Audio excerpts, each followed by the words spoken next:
Olá, estamos começando mais uma edição do programa Em Discussão, uma parceria do jornal Impacto e do Portal da Cidade, Mojimirim, para levar para você informação de qualidade e de credibilidade. Nós aqui no programa Em Discussão estamos iniciando uma série de entrevistas com os vereadores de Mojimirim, eleitos e reeleitos agora no mês de outubro.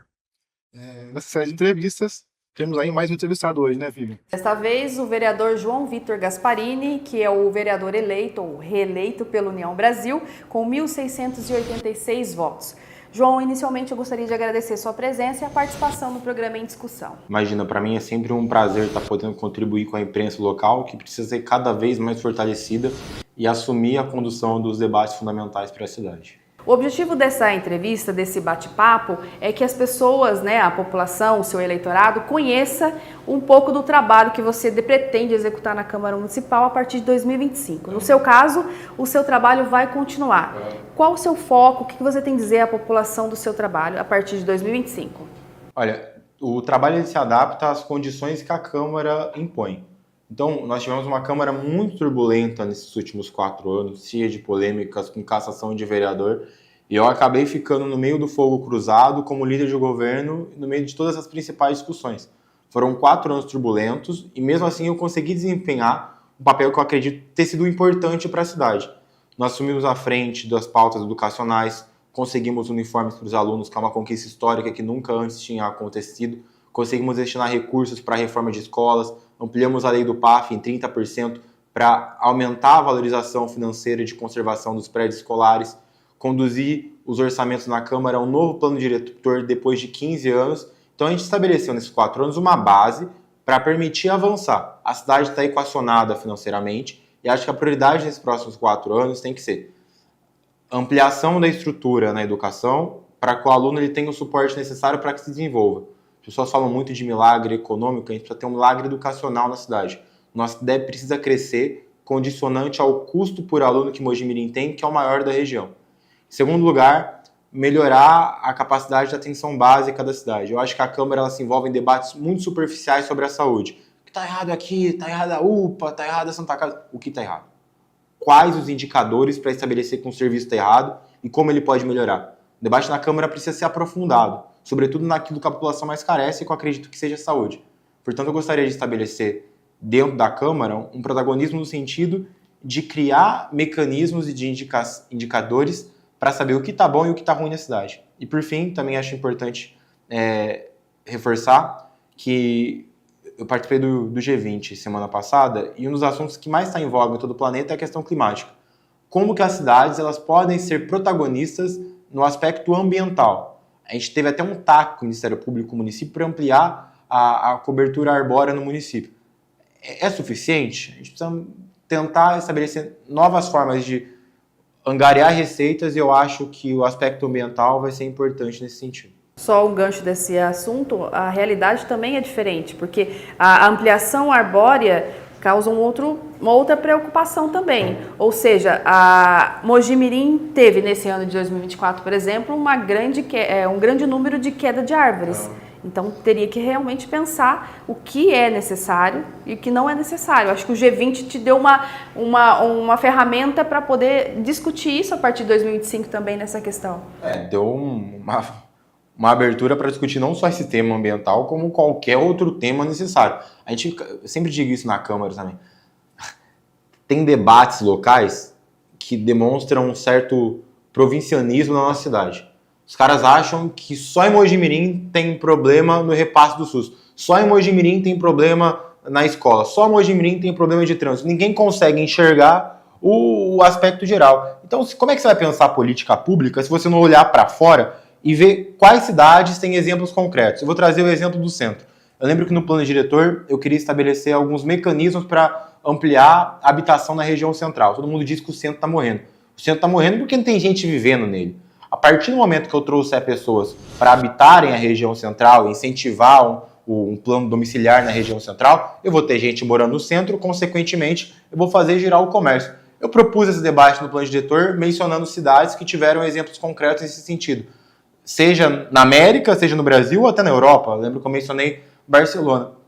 Enquanto você traz ações de fora, as pessoas, em vez de tentar entender, estudar e absorver, elas repelem. Elas não querem ouvir exemplos de fora, elas querem ficar no provincianismo de achar que os problemas que Mogi Mirim enfrenta são exclusivos de Mogi Mirim. Quando não é, nós não somos uma ilha, nós somos uma cidade dentro de um estado, dentro de um país, e que possui lógicas de convivência, lógicas administrativas que são comuns a outras partes do país. Por que a gente não observa os exemplos concretos e traz para fora? Não, as pessoas preferem insistir em um debate inócuo, onde nada que está aqui presta, mas eu não sei o que está fora presta. Flávio. Ô, João, pegando esse gancho na questão da turbulência que você mencionou, da legislatura da Câmara Municipal, qual a sua leitura da próxima legislatura? Como você espera que seja a partir de 2025? Olha, eu acho que muito da turbulência que existiu nesses 4 anos se deviam ao cenário político do país. Alguns políticos tentaram colocar em nível municipal aquela polarização raivosa que dominava o cenário político nacional como se fosse uma forma de obter ganhos eleitorais. Não foi isso que nós vimos. E, em segundo lugar, a partir do momento que o prefeito vigente disputava a reeleição, o objetivo de quem era opositor era tentar desconstruí-lo para que ele não vencesse as eleições. O Paulo Silva reeleito e não disputando as eleições de 2028, a Câmara tende a ser mais harmoniosa porque não existe um adversário, um foco para o grupo de oposição. Bom, João, e falando novamente de Câmara Municipal, pegando esse gancho ainda, a base do prefeito Paulo Silva elegeu 8 vereadores, praticamente metade da Câmara Municipal, né, tem quase a maioria necessária para aprovar projetos com maioria simples. Que cuidado a Câmara precisa ter, a base principalmente, para não cair nessa armadilha de aprovar coisas sem critério, de virar uma bancada do Amém, agora que tem essa maioria? É uma pergunta interessante, porque eu acho que a maioria dos projetos na Câmara eles são analisados sem devido critério, independentemente seja base ou seja oposição. Nenhum debate é devidamente aprofundado na Câmara Municipal. Eu acho até que quem é da base cobra e fiscaliza mais do que quem é da oposição. A oposição em Mogi Mirim nos últimos 4 anos foi marcada apenas por tentativa de lacração, videozinho na internet e proposição de debates inócuos. Quem é do governo participa de comissão, traz secretário, cobra, pede documento. Nenhum vereador cobrou tanto quanto eu assumindo as presidências das comissões nos últimos 4 anos. Eu não sou oposicionista. A oposição não, ela chega na hora da sessão, ela pega algum trecho, lê na hora o projeto e vai lá e começa a discursar em cima disso. Para mim isso não é criterioso, não é analítico, não é ser fiscalizador. É você ser responsável. Então, ao invés de ficar tentando propor discussões em cima da hora, que eles começassem a analisar dados por planilha como deveriam ser. A gente acabou de votar a lei orçamentária. Ninguém leu a lei orçamentária da oposição? Eles preferiram ficar tumultuando na hora, pegando o parecer que eu escrevi? Então, acho que não muda muito, não. Os vereadores da base atual são muito melhores em termos de análise e fiscalização do que os vereadores da oposição, salvo exceções, que preferem ficar tumultuando e criando situações polêmicas. E você assumiu a liderança na Câmara, a liderança do governo na Câmara Municipal. Essa posição, essa postura política, você pretende continuar lá a partir de 2025? Já conversou alguma coisa com o prefeito Paulo Silva a respeito? Não conversei nada com o prefeito ainda. Eu estou esperando ele definir as mudanças que ele vai ter que fazer no secretariado, que ele já anunciou que tem pretensão de fazer isso. E essas mudanças, a partir do momento que o governo vai continuar, tem que ser feito de maneira cautelosa, até para não gerar uma paralisia nesse final do ano e começo do ano seguinte. Mas, assim que ele puder chamar todos os vereadores para conversar, estipular quais são os projetos prioritários para o próximo ano, eu gostaria de falar para ele que as coisas não recaíssem exclusivamente nas minhas costas, como aconteceu nesses últimos 3 anos. Eu acredito que nós temos muitos bons vereadores do lado que poderiam ser empoderados para estar assumindo outras responsabilidades além de mim dentro da Câmara. Foi a situação. Você não pode... Quando a oportunidade aparece para você, você não pode abandoná-la. Mas agora que nós temos uma nova legislatura para começar, eu acredito que deveriam surgir outras lideranças além de mim para me ajudar dentro da Câmara, e que nós tenhamos um grupo que trabalhe de forma harmônica, propositiva e com ideais comuns, ao invés de ter que ficar se segurando em cima de debate que eu vou propor na hora da sessão ou de condução de narrativa que eu vou fazer em rede social. Até porque a responsabilidade sempre é dobrada e deve aumentar, considerando os bastidores de que o prefeito deve encaminhar já no primeiro ano projetos considerados polêmicos. Reestruturação de estrutura administrativa, a questão de planta genérica, entre outros assuntos que podem acalorar os debates. Então a liderança realmente será bem mais importante, né, João? O primeiro ano vai ser o principal ano dos próximos 4 anos do governo Paulo Silva. Tudo que ele tiver que fazer nos próximos 4 anos, ele vai ter que deixar a base estrutural e financeira nos 6 primeiros meses de 2025. Os 4 anos dependem dos 6 primeiros meses de 2025. Aí é importante você ter a maioria união da Câmara. Mas mais importante do que você ter os votos, eu acho que é você conseguir conduzir junto da população um debate correto. E a gente tem pecado nisso. Eu não acho que uma reforma administrativa seja um assunto polêmico. Eu acho que é um assunto fundamental para a população. Mas a população tem que saber que esse assunto é fundamental, porque ela vai ficar sabendo da reforma administrativa quando algum opositor for gravar um vídeo dizendo, tá vendo, tá querendo cortar o seu direito aqui. E é mentira. Como que eu antecipo o que vai acontecer? Como que eu conduzo perante a população que uma mudança administrativa é importante para que eu reduza custos na minha folha e possa fazer um investimento numa escola, eu possa construir uma ponte que é fundamental, eu possa desenvolver uma rede de saneamento básico que atenda a municipalidade como um todo. Então, a polêmica é gerada porque nós não conseguimos dialogar corretamente com a população. E essa foi uma falha que nós tivemos nos últimos 4 anos, inclusive de impacto eleitoral. O governo nosso foi muito melhor do que a votação indicou na hora das urnas. Porque nós não conseguimos chegar na população e explicar tudo que nós fizemos e tudo que nós deixamos preparado. Queria até entrar um pouco mais nesse assunto, João, porque o vereador ele é muito próximo da população, né? Ele é o elo mais próximo ali, muito mais que o prefeito, ou um vice-prefeito, ou um secretário. Então você como vereador, o que você ouviu da população durante a campanha eleitoral, no sentido de ajustar no governo Paulo Silva? Durante o mandato, foi uma proposta que eu fiz em 2020, eu consegui dar vazão a ela ao longo dos 4 anos. É um projeto que eu chamo de mandato em todo lado. Uma vez por mês, pelo menos, eu escolho um bairro, eu vou andando, bato de porta em porta, converso com a população, vejo o que ela está precisando e sempre tento sondar qual que é a avaliação que ela faz do governo. Naturalmente, durante a eleição, você faz isso o tempo inteiro. Até para isso que serve a eleição. A eleição é um período bom, porque é onde você ouve as demandas da cidade e discute da forma democrática o que tem que ser feito para corrigir.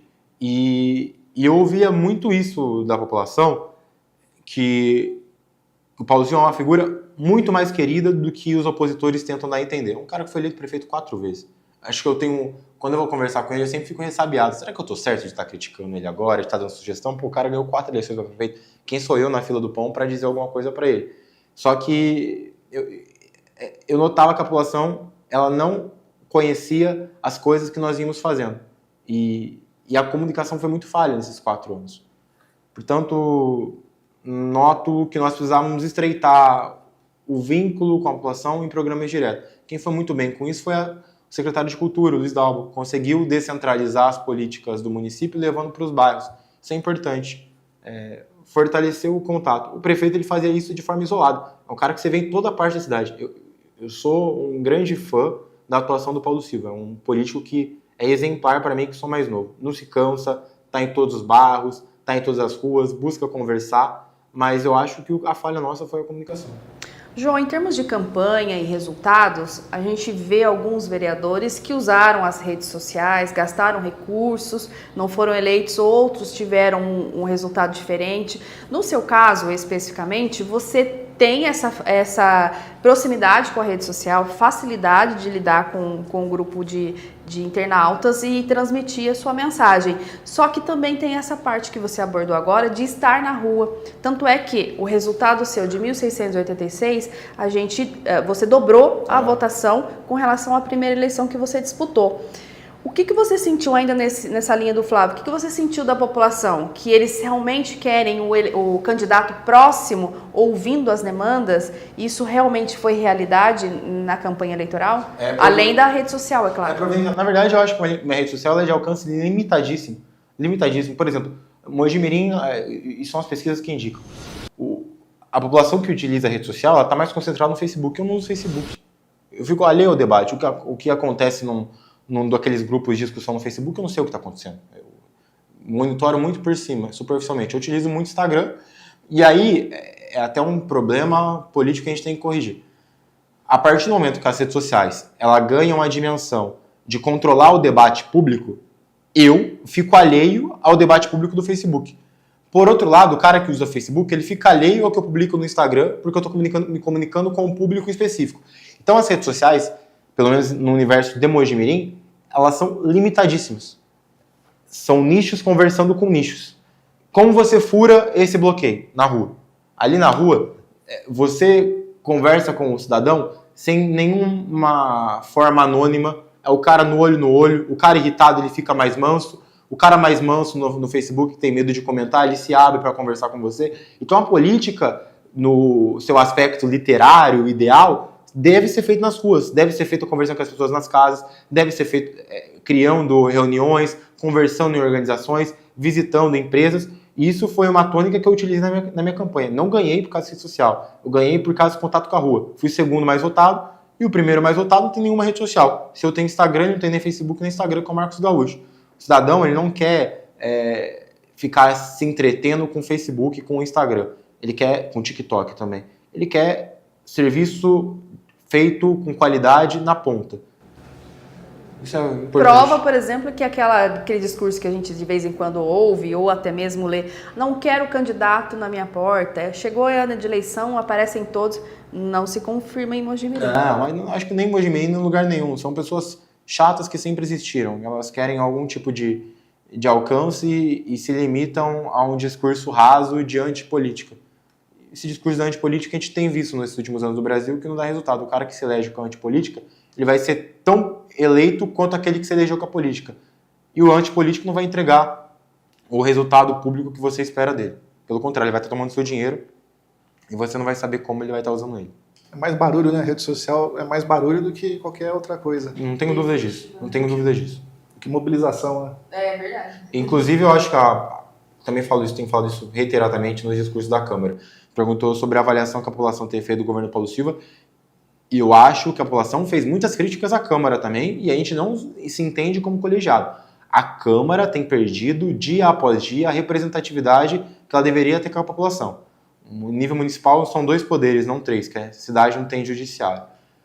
Então o executivo todo mundo sabe quem é, que é o prefeito. O legislativo são 17 vereadores, onde as pessoas reconhecem só 3, e desses 3 mais conhecidos não são reconhecidos pelo trabalho que eles desenvolvem dentro da Câmara. São reconhecidas por ações paralelas que eles fazem e enaltecem a imagem deles. A Câmara precisa voltar a ter representatividade da população para que a política ela possa ter uma discussão mais qualificada.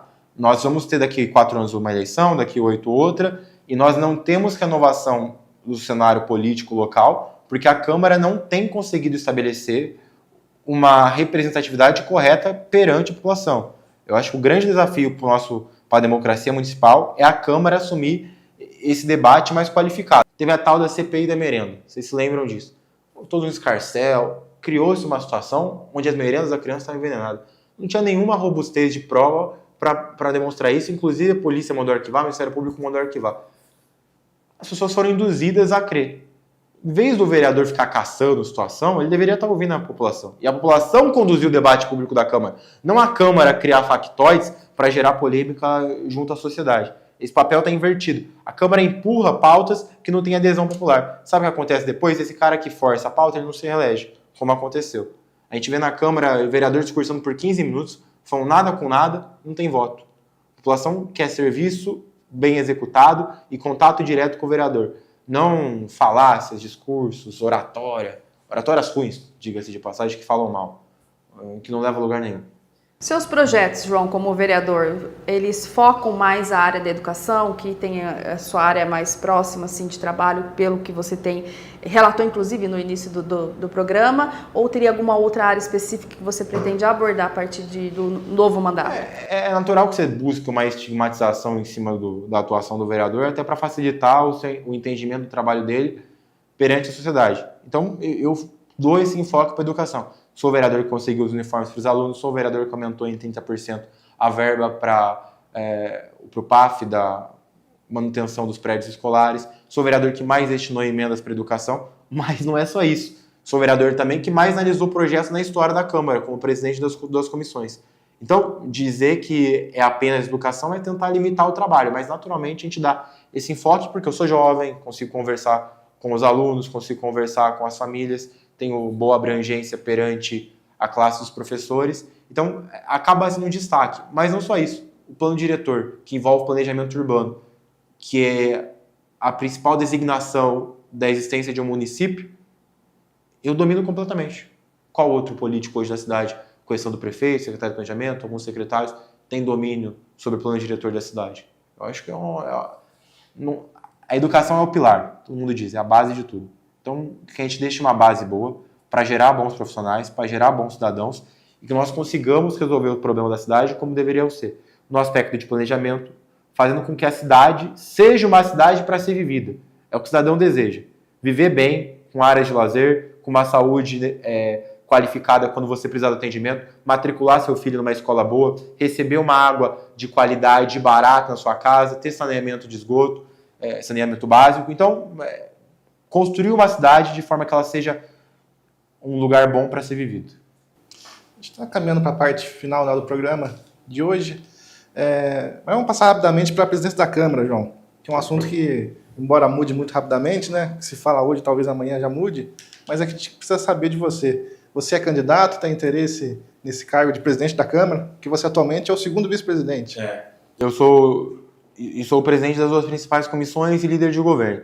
Então, o fato de eu assumir essas funções da Câmara naturalmente me credencia a candidatura. Mas eu acho que o Cristiano Gaioto e a Mara, que foram os dois principais candidatos que se lançaram previamente, eles já despontaram.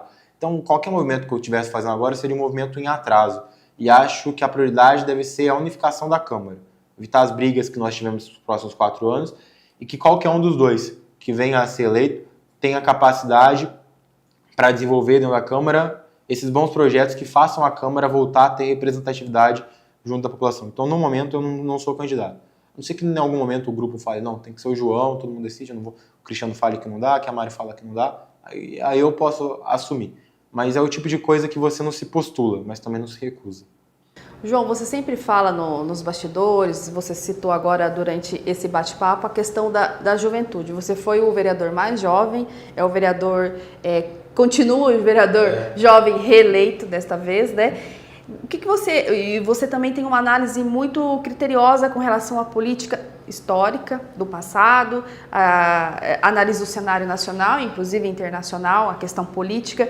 Qual a sua visão para a política de Mojimirim? De acordo com o que você estudou, de que você conversou e de que você vivenciou, tanto no primeiro mandato que vai vencer agora no segundo, mas trazendo um pouquinho da campanha eleitoral. O que a política de Mojimirim precisa? Quando você vai disputar um cargo, a pessoa pergunta, o que você está disputando? Tem gente que não tem resposta. Quando eu me lancei para a vida pública, disputando a eleição de 2020, eu sabia que era uma missão a qual eu deveria participar para garantir a participação de um grupo etário e social, que é a juventude, que não tinha voz perante a Câmara e perante o poder público. Fui eleito, fiz um bom trabalho, mostrei que é possível que os jovens ocupem espaços de poder e com responsabilidade. Fui reeleito com o apoio dessa juventude que me elegeu em 2020 e não abriu mão de mim. Todos mantiveram-se ao meu lado porque reconheceram que meu trabalho foi bem feito, tanto que fui reeleito com mais do que o dobro para a população.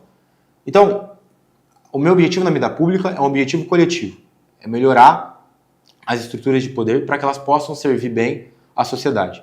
Agora, se você perguntar meu objetivo pessoal, é conseguir construir um grupo político formado por novas lideranças na cidade. Nós precisamos renovar as lideranças políticas de Mojimirim, que sejam lideranças qualificadas.